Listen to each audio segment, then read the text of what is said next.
The House of Mystery presents Inside Writing, the radio show where authors discuss their writing process in all genres. Welcome back into the House of Mystery on KKNW 1150 AM Seattle. I'm your host today, Al Warren. The rest of the crew is on their holiday this week.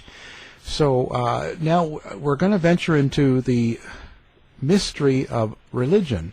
And today we're going to talk a little bit about the Qur'an and the Bible. And joining us, we've got the Professor of Islamic Studies and Theology, Gabriel Said Reynolds. Thank you for coming on the show. Thanks. I'm delighted to be with you, Al. So let's first talk about you. What drew you into Islamic studies and to where you become a professor, and you've gone a long way with this? What was there a calling for you, or did it just sort of one thing led to another? My journey in Islamic studies began really when I was an undergraduate, and I started traveling to the Middle East. You notice I have that interesting middle name, which is Said, and that comes from Arab roots that I have in my family. So I began traveling to Jordan and Syria, and the real goal was to find my distant relatives who were over there. But from the very first moment that I traveled to the Islamic world, I was fascinated by Islam as a religion, by the intensity of faith that Muslims have. I still remember when I first got out of the plane into the airport in Amman, Jordan, in 1994, and they had the call to prayer, which some people might recognize, but they had it broadcasting inside the airport itself. And it made me think, wow, these people take their religion seriously. And I was fascinated by Islam. And, for the past several decades, I continued to study it. Now, you've got a new book out, the Qur'an and the Bible. Right. What was the purpose behind this book? What is it that you want people to understand after, from reading the book? Mm-hmm.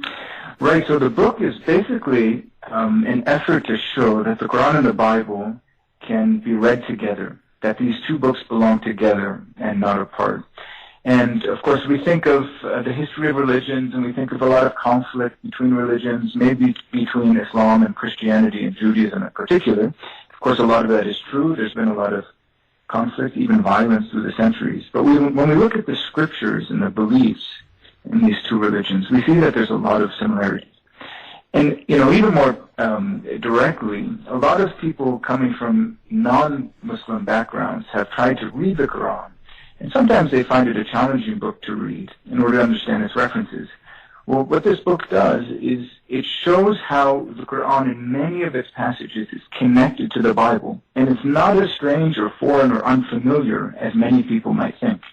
So it draws a lot of those connections, traces stories which are in common between the Quran and the Bible, and also speaks about how the Quran sort of developed not in a different or foreign environment, but from the heart of the Jewish and Christian traditions.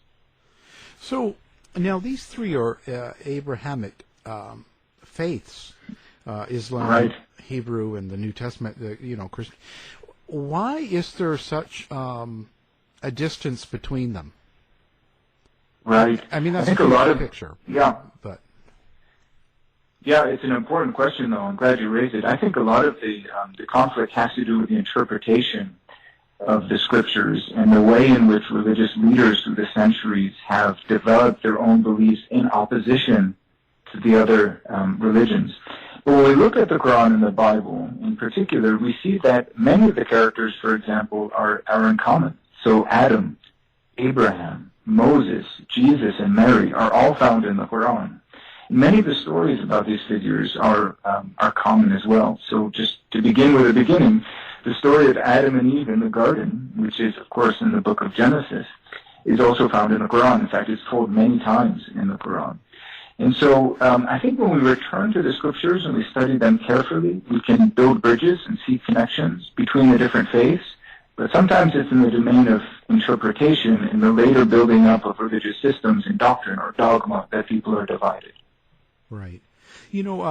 I think a lot of the mainstream, a lot of the public that do not know the religion very well, From what I hear, a lot of people think that the Prophet Muhammad was actually the guy that wrote the Qur'an, and I hear that a lot. And in reality, he didn't.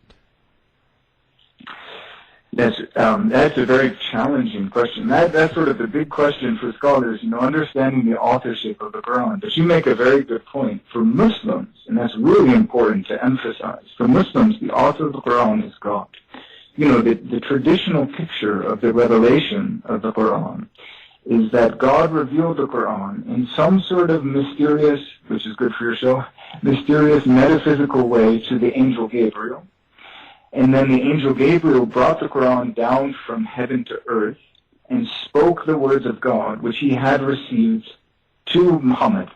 So Muhammad is like the spokesperson or the mouthpiece for divine revelation. I sometimes tell my students, the Islamic view of the revelation of the Quran is a bit like, imagine a statue in a fountain through which water is flowing. Muhammad is just that statue, the water coming as pure when it leaves as when it enters. So, that's from the Islamic point of view. God is the author of the Quran. When Muslims, quote a verse in the Quran, they say, "And God said." They don't say, "And Muhammad said." Now, when it comes to critical scholarship, of course, scholars in the West debate, usually in the academy, people wouldn't say simply God said because they would take a distant or outsider's perspective.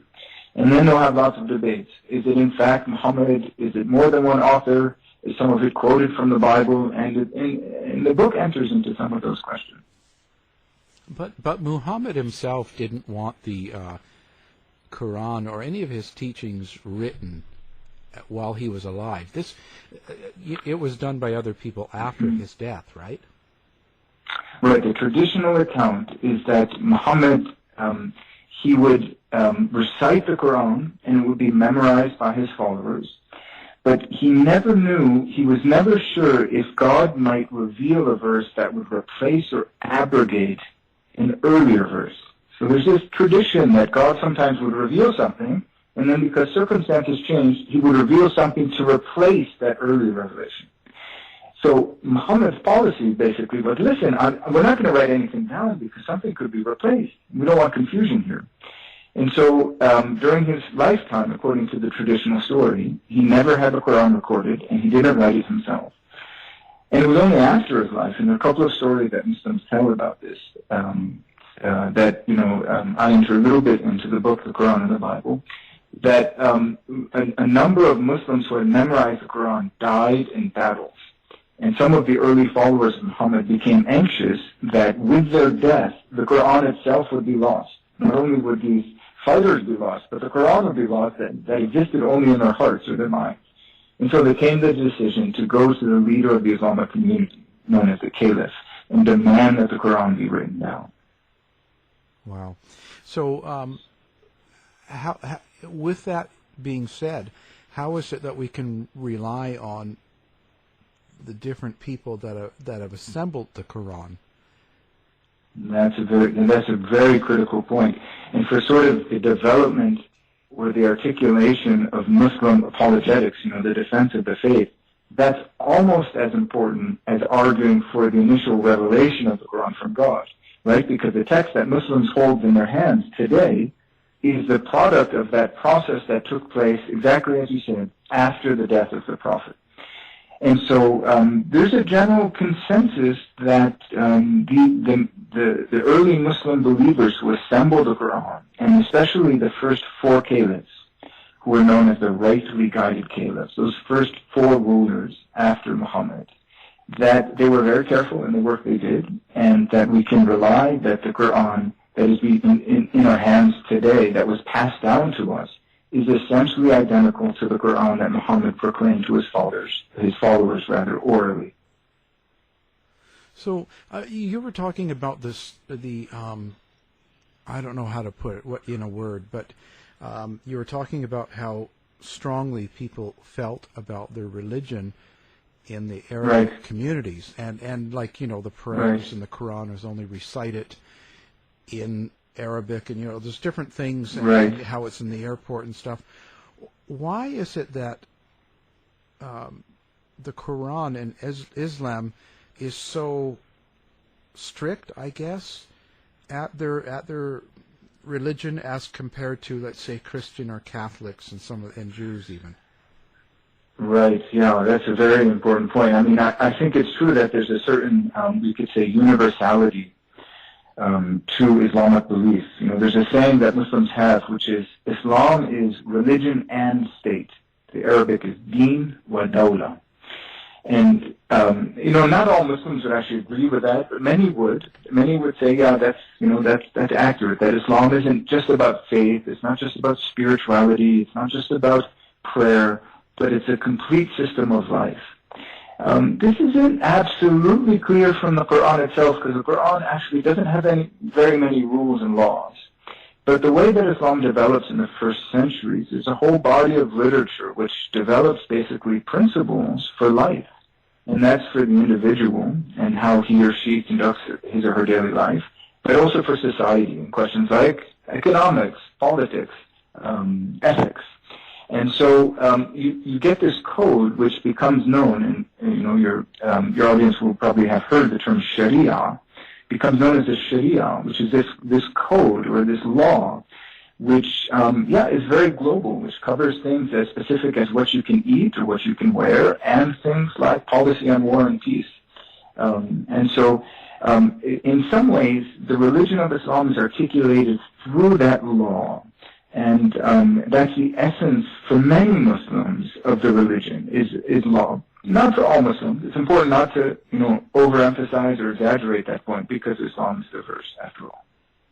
Now, can I ask, the Qur'an itself and Islam, do they have variations within their own religion, such as Christianity has quite a few different, Sure, you know, perceptions and beliefs?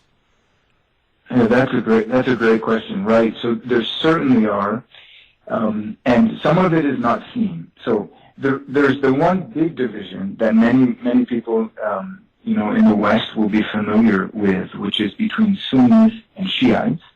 We could speak about that. But in fact, the way Islam is organized is that there's not there aren't church bodies, there aren't denominations.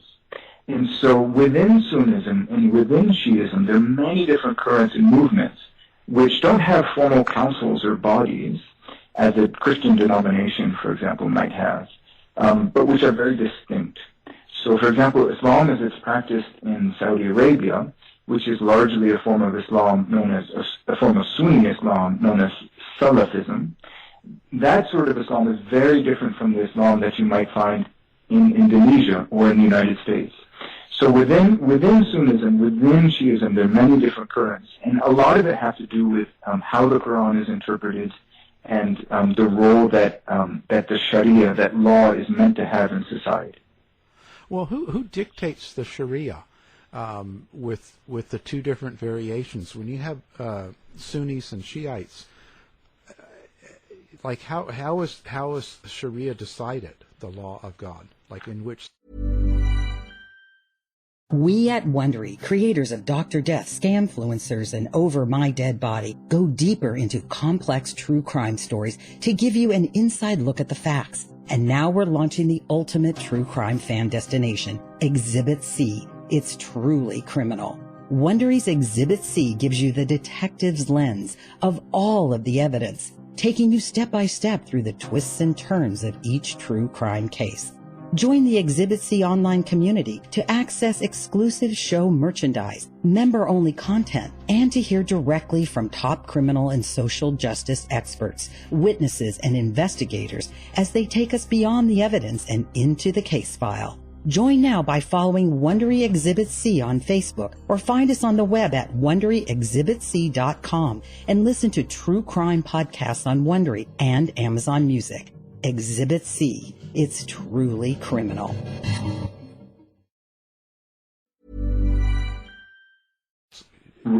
You know what I mean? Like who? Right. Yeah, of course. Yeah, where's the authority coming from? That's a critical question for Muslims. Where is authority? You know, and most Muslims would say authority is the ultimate authority is the scripture itself, and that's why the Quran is so important, and that's why there's so much piety around the Quran. So, you know, Muslims will kiss the book before they open it, and That's why, I've written a book like this to try to shed light on the Quran. But in fact, what happens is a very informal process in the Islamic world, whereby Muslim leaders, by virtue of either their power or their authority or their popularity, will be able to disseminate their particular teachings. And through the popularity of their teachings, it will begin to take hold and have a greater presence in society. So individual popular Muslim leaders, for example, the Egyptian leader Yusuf al-Qaradawi, who has a very distinct position on Islamic law, will have an enormous following throughout the world, and Islam will take on the flavor or the color of the teachings of these particular leaders. Now, some of the sayings that are used, like Allah, which is just God, Allah Akbar in that. Now, can you explain why it's used? Because a lot of people, I think, don't really understand it. Right. Yeah, great question. So, I enter a bit into this in the book. Allah is simply the Arabic word for God. It appears 2,700 times in the Quran. So it's God is omnipresent in the Quran. But it's important to note that it's simply the word for God in the Arabic language. So non-Muslim Arabs, whether they're Christians or Jews or even Baha'is or another faith, when they speak of God, they speak of Allah. So some people think that, Allah is a different God or distinct God or the God of Islam. It's not exactly right, because Christians and Jews are also calling God Allah. And, even more, we can look at the root of that word, and it's closely related to other words in the same language family for God. So the word in Hebrew, Elohim, which means God, is related to Allah. And the word in a more obscure language, but a very important Christian language of the Middle East, and the Syriac, is Allah for God, which you can hear is even closer. And so, it's an ancient word that's entered in the Quran, is used for God. Incidentally, in the Quran, it's not the only word used for God, but there's a second word, which is Ar-Rahman, which means the compassionate one, which is also used simply for God. The Quran even says, listen, you don't have to call God Allah. You can also call him Ar-Rahman. Either way is fine. Now, how strict is the Quran for people following it word for word? Because I know there's a lot of people that memorize the entire Quran. So is there something about the Quran that you're supposed to know word to word like that? Yeah, right. That's very, very interesting because, there's great piety surrounding the Quran, as I've already alluded to. It's really central to Islamic societies. And in part because of that piety, it becomes a sign of an individual's sort of religious fervor if he or she has memorized the Quran. So that's a sign of prestige, In the United States, I don't know if you have a great jump shot or you have a beautiful singing voice. That might bring you prestige. In the Islamic world, the jump shot and the singing voice, they're still important, but memorizing the Quran will bring you prestige. And, parents will be very proud and oftentimes throw a celebration when their children have proven that they've memorized the entire Quran, which is quite a feat, It's not a long book. It's about 2/3 the size of the New Testament. But nevertheless, that's pretty impressive to memorize the Quran. That's a sign of the importance of the Quran. That doesn't mean that everyone will interpret the Quran literally. And there may be certain aspects of the Quran which, someone might say, well, this doesn't really apply in the 21st century. That was for the 7th century when Muhammad was living. And the other point to make is many people memorize the Quran. They may not actually understand all of it. So in many countries, let's say Indonesia, I mentioned it before, is a country where the spoken language is called Bahasa. It's not Arabic. It has no connection to Arabic. And so young Indonesian Muslims, when they learn the Quran, they're learning it in a foreign language, and they may not understand it, but they'll still memorize it because there's just prestige and piety associated with the memorization of the text. Now, has the Quran gone through changes through time, such as the Bible? Is there different versions and I guess updated versions, as they would call it, or different testaments of the same Bible or Quran? Right. So, great question. The Quran, the first point to make is that Muslim scholars themselves were very interested in variants to the Quran. Now, the Islamic tradition tells us that when a definitive edition of the Quran was established during the reign of the third caliph, so this would be between the years 644 and 656, that caliph, his name was Uthman, he gathered all of the variant versions to his own. He established his own and gathered all of the variant versions to his own and had them destroyed, had them burned. And so they no longer exist. They were all destroyed by Uthman. And yet, medieval Muslim scholars say, yes, they were all destroyed, but we remember what they said because it was passed down to us in different texts and different traditions. And so they were very interested in looking at those variants and saying, oh, listen, the Quran we have, Uthman's Quran, says this, but in that other version of the Quran that Uthman destroyed, it said something else. So that's something the Islamic tradition itself sort of accepted and was interested in. Now today, modern scholars are interested also in looking at our manuscript evidence and seeing what sort of differences we can find. If there are some differences, we don't have, let's say, new chapters or even new paragraphs of the Quran, but we do have words which are different and some ordering which is different when we look at the manuscripts. So when you were talking about the Quran and the Bible and a lot of things that they have in common, what is one or two of the biggest things they have in common? Well, I think one of the most interesting things in the book to highlight is that a lot of the biblical stories that your listeners will be familiar with are there in the Quran as well, but sometimes in a different format. So, for example, I mentioned Adam and Eve in the garden. We have that story repeated many times in the Quran. But, if you read Genesis carefully, you notice, who's with Adam and Eve in the garden? The word Satan or the devil does not appear. It's actually simply said that a serpent is with them. Of course, Christians later identify that serpent as Satan. And when we read the Quran, the serpent is gone and it's only Satan. Satan is in the garden. So you have those interesting connections. Similar is the story of the crucifixion of Jesus, which also appears in the Quran. Someone looks at the book, that they can look under chapter 4, verse 157 of the Quran. And there we have a reference to the crucifixion of Jesus. But, depending on how you read that verse, it could be understood as saying that it wasn't Jesus who was crucified. What happened is someone else was given the likeness or the appearance of Jesus and was crucified in his place.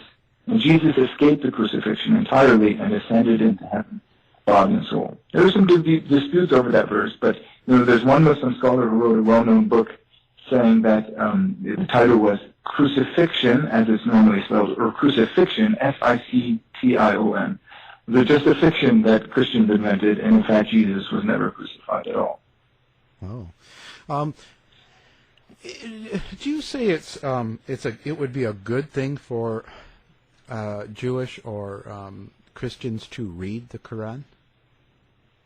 Absolutely. The Quran, even if you don't see it as the Word of God, even if you don't think the angel Gabriel brought it down from heaven to earth, it's a book which is at the heart of the religious life of hundreds of millions of Muslims throughout the world, including now many Muslims in the United States, of course, who are our neighbors here, which is essential to the articulation of politics, even of economics, but certainly of ethics and culture in the Islamic world. But, readers of the book will also discover that the Quran is part of biblical history. What happened is in the centuries after the closing of the Christian canon of the Bible, which of course includes the Hebrew Bible, Christians and Jews continued to speculate around the text and develop stories around the text. And the Quran is sort of part of that process. The Quran is sort of a new voice within those discussions about biblical stories. So it's really a part of the history of the Bible as well. Now, with a lot of the world tensions and stuff right now, do you think that it's eventually going to come together, like the three major religions, be as one, sort of? I know there's a differences, but more togetherness than apart. That's a tough one. That's a big question. I mean, what we find right now in the Sunni Islamic world is that there's a real sort of tension or debate going on, even in some places a conflict, between more conservative, assertive forms of Sunni Islam associated with this movement that I referred to before called Salafism, and then Muslims striving for reform and the integration of some of the advances of the Enlightenment and modernity into Islam.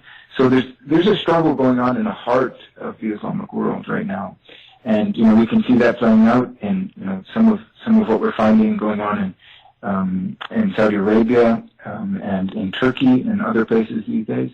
Now, in terms of looking at the connections between the different religions, well, there are some simple theological questions that are really a question of dispute.